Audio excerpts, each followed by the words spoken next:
Bir ona farzandlariga vasiyat yozib qoldiribdi. Bu vasiyat men o'ylaymanki hamma farzandlar uchun ona tomonidan aytilingan bir nido. Aziz o'g'illarim, go'zal qizlarim, jon farzandlarim, sizlarni dunyoga keltirishlikda bir o'limni bo'ynimga olganman. Zero ona bo'lish baxtiga musharraf bo'lishlik uchun to'lg'oq azobiga rozi bo'lganman. Vaqtiki kelib, mabodo qarilik qilib, ezma bo'lib qolsam, meni kechiringlar. Ezmaligim uchun mendan xafa bo'lmanglar. Chunki sizlar kichikligingizda har qanday erkaligingizni men ko'targanman. Har qanday injiqligingizga sabr qilganman. Sizlar ham bolajonlarim, mabodo qarib injiq bo'lib qolsam, mendan xafa bo'lmanglar. Go'zal qizlarim, aziz bolalarim, qarib qo'llarim qaltirab qolib, ovqat yeyotganimda to'kib yuborsam, meni so'kmanglar. Chunki sizlar ham yoshligingizda ustularingizni kir qilsangiz, o'zim yuvib qo'yar edim-ku. Iloji bo'lsa kiyimlarimni o'zingiz almashtirib yuvib turing. Go'zal bolalarim, aziz o'g'lonlarim, hidlanib qolsam, odamlar mendan jirkana boshlasa, sizlarni cho'miltirganlarimni, muattar qilib, shirin qilib qo'yganlarimni eslab, ba'zida meni ham cho'miltirib qo'yinglar, toki odamlar oldida sharmanda bo'lmang.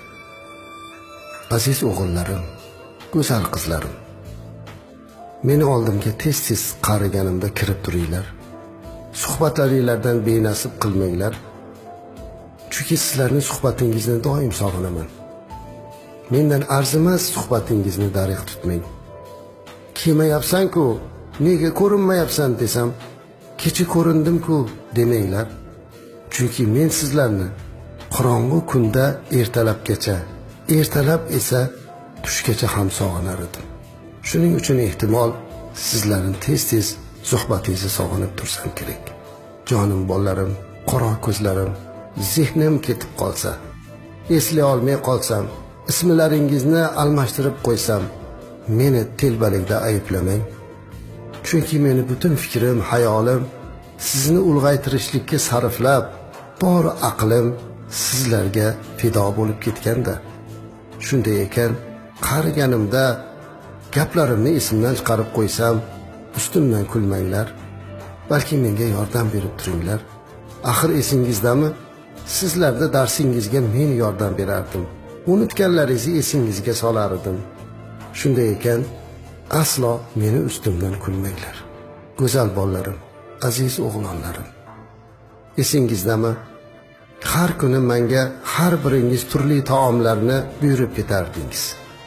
Biringiz u ovqatni yaxshi ko'rsangiz, biringiz buni yaxshi ko'rardingiz. Har birlarini qilib berardim.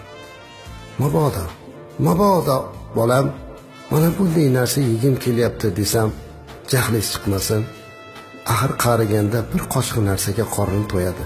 Shunday bo'lsa, menga jahl qilmanglar. Sizlarga pishirgan taomlarimni eslanglar. Go'zal bolalarim, men dunyodan o'tsam, meni dafn qilishlikni orqaga surmanglar. Bir-birlaringiz bilan meros talashmanglar. Balki meni tezroq o'z uyimga, abadiy makonimga olib borib qo'yinglar. Bir kuni sizlarni o'sha joyda kutib olishimni his qilinglar. Go'zal bolalarim, sizlar hayotimda duoyimni ma'nosi, mazmuni edingiz. Umringiz uzoq bo'lishligini, baxtli, saodatli bo'lishligingizni duo qilardim. Men olamdan o'tgandan keyin duoyilariga meni zor qilmanglar.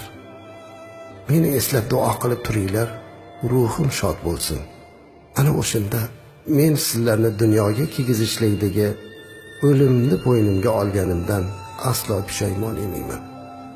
Sizlarni sevuvchi va yana sizlarni haqqingizga duo qiluvchi, miskina bo'lgan, mu'mina bo'lgan volida-i muhtaramangiz, onangizni bu vasiyatini ham qarilik deb qabul qiling. Alloh sizlardan rozi bo'lsin.